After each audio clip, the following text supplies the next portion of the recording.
வாக்வாதன் education YouTube channel. நம்ம இன்னைக்கு 10th standard தமிழில் இயல் 3ல் திருக்குறளில் இருக்க சிறு வினாவிற்கான விடையை வந்து இப்போ பார்க்கலாம். ஃபர்ஸ்ட் கொஸ்டின் பாருங்கள். வேலோடு நின்றான் இடு என்றது போலும் கோலோடு நின்றான் இரவு. இந்த குறளில் பயின்று வரும் அணியை விளக்குகன்னு கேட்குறாங்க. இதற்கான ஆன்சரை நம்ம இப்போ பார்க்கலாம்.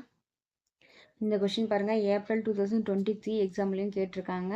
முக்கியமான கொஷின் தான் இது, அதை கொஞ்சம் நல்லா படிச்சுக்கோங்க. இக்குறளில் வந்து பயின்று வரும் அணி பார்த்தீங்கன்னா ஓமை அணி வந்து பயின்று வந்துள்ளது. இந்த குறளில் எந்த அணி பயின்று வந்துள்ளது? ஓமை அணி வந்து பயின்று வந்துள்ளது. இதனோட அணி இலக்கணம் பாருங்கள். ஒரு செய்யுளில் உவமான உவமேயங்களை ஒப்புமைப்படுத்தி கூறும் பொழுது இடையில் ஓம உருபு வெளிப்படையாக வருவது ஓமையணி. அதாவது ஓம உருபு வந்து வெளிப்படையாக வந்தால் அது என்னது? ஓமையணி. இதான் செய்யுள். குறள் தான் செய்யுள்னு சொல்கிறாங்க. இந்த செய்யுளில் ஓமான ஓமேயங்களை ரெண்டுத்தையுமே வந்து ஒற்றுமைப்படுத்தி ஒப்புமை மேட்ச் கம்பேர் பண்ணி பார்க்கும்பொழுது அதில் ஓம உருபு வந்து வெளிப்படையாக வந்து அது என்ன அணினா ஓமை அணின்னு சொல்கிறாங்க. இதில் ஓமை என்னன்னு சொல்கிறாங்கன்னா வேல் போன்ற ஆயுதங்களை காட்டி வழிப்பறி செய்தல். வேலோடு நின்றான் இடி என்றது அப்படின்ற பொருள் என்னன்னா, வேல் மாதிரியான ஒரு கூர்மையான ஆயுதங்களை காட்டி போற வரவங்களை வழிப்பறி செய்தல்னு சொல்றாங்க.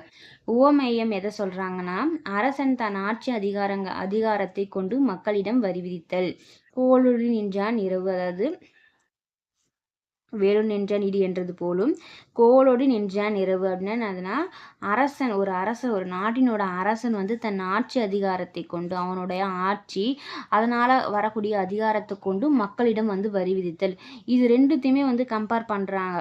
வேல் போன்ற ஆயுதங்களை காட்டி வரி செய்யறதும் அரசன் வந்து தன்னுடைய அதிகாரத்தை ஒரு ஆயுதமாக பயன்படுத்தி மக்கள்கிட்ட வந்து வரி விதிக்கிறான் அப்படின்னு சொல்கிறாங்க. இது ரெண்டுத்தையுமே கம்பேர் பண்ணுறாங்க. கம்பேர் பண்ணி ஓம உருவு வந்து என்னென்னா போலும் என்ற ஓம உருவு வெளிப்படையாக போலும் அப்படின்ற ஓம உருவு இதில் வெளிப்படையாக வந்துள்ளதுன்னு சொல்கிறாங்க. அதாவது அவன் பண்ணுறதுக்கும் இவன் பண்ணுறதும் ஒன்று தான். வேல் போன்று ஆயுதங்களை காட்டி ஒருத்தன் வழிப்பறி செய்யறதும் அரசன் வந்து தன்னுடைய ஆட்சி அதிகாரத்தை வந்து ஒரு ஆயுதமாக பயன்படுத்தி மக்கள்கிட்ட வரி வாங்குறதும் ஒன்று அப்படின்னு சொல்கிறாங்க.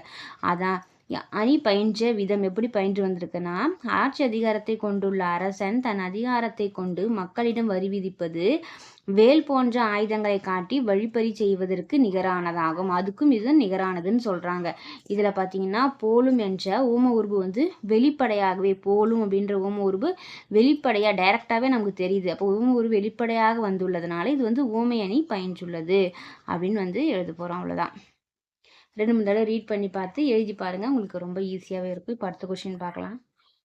இதில் செகண்ட் கொஸ்டின் பாருங்கள். ஒழுக்கம் உடைமை அதிகாரத்தில் கூறிய கருத்துக்களை வள்ளுவர் வழி நின்று விளக்குக அப்படின்னு கேட்டிருக்காங்க. இப்போ ஆன்சரை பார்க்கலாம்.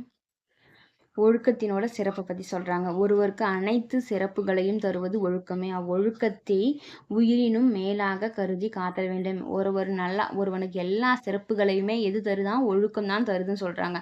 அந்த ஒழுக்கத்தை வந்து நம்ம எதை விட மேலாக காக்கணுமா? நம்மளோட உயிரை விட மேலாக வந்து கருதி அதை வந்து காத்தல் வேண்டும். அதான் ஒழுக்கத்தினோட சிறப்புன்னு சொல்கிறாங்க. அதோட குறள் பார்த்தீங்கன்னா எதுனா, ஒழுக்கம் விழுப்பும் தரலான் ஒழுக்கம் உயிரினும் ஓம்பப்படும். இந்த குறள் மூலமாக நம்ம ஒழுக்கத்தினோட சிறப்பு வந்து திருவள்ளுவர் வந்து நமக்கு வந்து சொல்லியிருக்காரு. ஒருவருக்கு உயிரை விட மேலானது எதுனா ஒழுக்கம் அப்படின்னு சொல்றாங்க. ஒழுக்கத்தினால் வர சிறப்பு சொல்லியாச்சு. இப்போ ஒழுக்கம் இல்லைனா அதனால் ஏற்படும் குற்றம் என்னன்னு பாருங்க. ஒழுக்கம் உடையோர் மேன்மை அடைவர். ஒழுக்கம் இருக்கிறவங்க மேன்மை அடைவாங்க. அதே ஒழுக்கம் இல்லாதவர் எப்படி இருப்பாங்களாம்? அடையக்கூடாத பழியை அடைவர். எந்த பழியெல்லாம் வரக்கூடாதோ அந்த பழியெல்லாம் வந்து ஒழுக்கம் இல்லாதவங்க வந்து வாங்குவாங்க அப்படின்னு சொல்கிறாங்க. எந்த குறளில் இதை சொல்லியிருக்காருன்னா, ஒழுக்கத்தின் எய்துவர் மேன்மை இழுக்கத்தின் எய்துவர் எய்தா பழி. ஒழுக்கத்தினால் எது வருமா? மேன்மை வரும். ஒழுக்கத்தின் எய்துவர் மேன்மைன்னு சொல்லிட்டாரு. இழுக்கத்தின் ஒழுக்கம் இல்லைனா எப்படி வருமா? இழுக்கத்தின் எய்துவர் எய்தா பழி. வரக்கூடாத அனைத்து பழி பாவங்களும் நம்ம வந்து சேரும் அப்படின்னு சொல்கிறாங்க. அடுத்தது சொல்லாலும் செயலாலும் வரும் ஒழுக்கங்கள். நம்ம என்ன சொல்கிறோமோ அது மூலயமா வரக்கூடிய ஒழுக்கங்கள். நம்மளோட செயல் என்ன செய்கிறோமோ அதன் மூலமாக வரக்கூடிய ஒழுக்கங்களை சொல்கிறாங்க. உலகத்தாரோடு பொருந்த வாழும் கல்வியை கல்லாதவர் பல நூல்களை கற்றிருந்தாலும் அறிவில்லாதவரே ஆவர். இந்த உலகத்தோடு நம்ம சுற்றி இருக்கிறவங்களோடு வந்து ஒற்றுமையாக பொருந்தி வந்து வாழ்கிற அந்த கல்வி தான் சிறந்த கல்வின்னு சொல்கிறாங்க. இந்த கல்வி வந்து அந்த கல்வியை கல்லாதவர். இந்த கல்வியை நம்ம கற்றுக்காதவங்க பல நூல்களை எத்தனை புக்கு நீங்கள் படிச்சிருந்தாலும் அவங்க வந்து அறிவில்லாதவரே ஆவர். நீ எத்தனை புக்கு படிச்சிருந்தாலும் எத்தனை டிகிரி பட்டம் வாங்கியிருந்தாலும் உலகத்தோடு ஒட்டி வாழுகின்ற அந்த கல்வியை படிக்கலைன்னா யூஸ் இல்லைன்னு சொல்கிறாங்க. எந்த குறளில் சொல்லியிருக்காருன்னா, உலகத்தோடு ஒட்ட ஒழுகல் பல கற்றும் கல்லார் அறிவிலாதார் அப்படின்னு சொல்லியிருக்காரு. இப்போ செகண்ட் கொஸ்டின் முடிச்சாச்சு. அடுத்து தேர்ட் வந்து பார்க்கலாம். தேர்ட் கொஸ்டின் பாருங்க. கவிதையே தொடர்கள்னு கொடுத்துட்டு ஒரு பிக்சர் வந்து கொடுத்துருக்காங்க. இந்த பிக்சரை பற்றி வந்து அப்படியே வந்து எழுதணும். ஃபஸ்ட்டு 3 லைன் கொடுத்துட்டாங்க. தண்ணீர் நிறைந்த குளம். தண்ணீர் நிறைந்த ஒரு குளம் இருக்குது. தவித்தபடி வெளிநீட்டும் கை. இதை வந்து ஒருத்தர் வந்து தண்ணியில் வந்து உள்ளே வந்து மாட்டிக்கிட்டாங்க. தவித்தபடி வெளிநீட்டுறாரு அவரோட கையை. இதை வந்து என்ன பண்ணுறாங்களா, கரையில் கைபேசி படம் எடுத்தபடி. இதை யாருமே வந்து இவருக்கு தவிச்சிட்டு இருக்காரு, இவருக்கு ஹெல்ப் பண்ணுறதுக்கு யாரும் போகாமல் அதை வந்து ஃபோட்டோ எடுத்தபடி வந்து இத்தனை பேர் வந்து நின்றுட்டு ஃபோட்டோ எடுத்துகிட்டு இருக்காங்க. இதுதான் வந்து இந்த பிக்சரில் கொடுத்துருக்காங்க. இப்போ மீதி இருக்கிறத வந்து நம்ம கண்டினியூ பண்ணி வந்து ஒரு கவிதையை வந்து எழுத சொல்லியிருக்காங்க. அது என்ன நம்ம பார்க்கலாம். கரையில் நின்றனர் மக்கள். படம் எடுத்தபடி கரையில் வந்து நிற்கிறாங்க. அப்போ கரையில் நின்றனர் மக்கள் அப்படின்னு எழுத போகிறாங்க.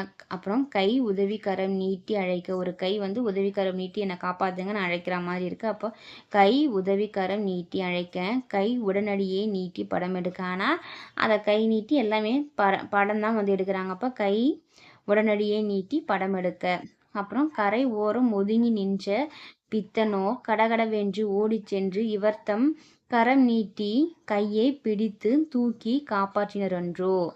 அதாவது கரை ஓரம் ஒதுங்கி நின்ற கரை ஓரம் வந்து இது ஒதுங்கி பார்த்தவங்க வந்து பித்தனோ அப்படின்னு சொல்கிறாங்க. கடகடவென்று இதை பார்த்துட்டு ஓடி போய் சென்று அவரோட கையை பிடிச்சு தூக்கி காப்பாற்றினரன்றோ அப்படின்னு கேட்குறாங்க. கருணை மனம் வாழ்க. யார் காப்பாற்றினார்களோ அவங்களுடைய கருணை மனம் வாழ்கன்னு சொல்கிறாங்க.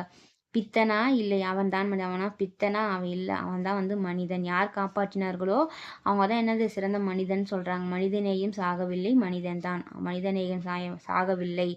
யார் காப்பாற்றினார்களோ உண்மையிலே அவங்க மனிதன் தான் அப்படின்னு வந்து சொல்கிறாங்க.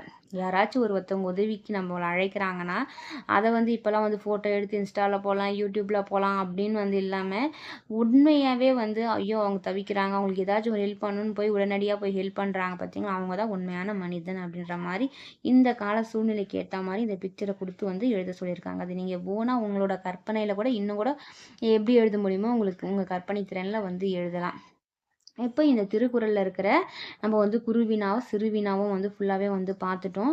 இப்போ இதை வந்து எக்ஸாம்பிள் வந்து கேட்பாங்க. அதனால் கொஞ்சம் நல்லா வந்து படித்து எழுதி பாருங்கள். இதில் இருக்கிற திருக்குறள் மனப்பாடம் பாட்டும் வந்து நல்லா படித்து வச்சுக்கோங்க.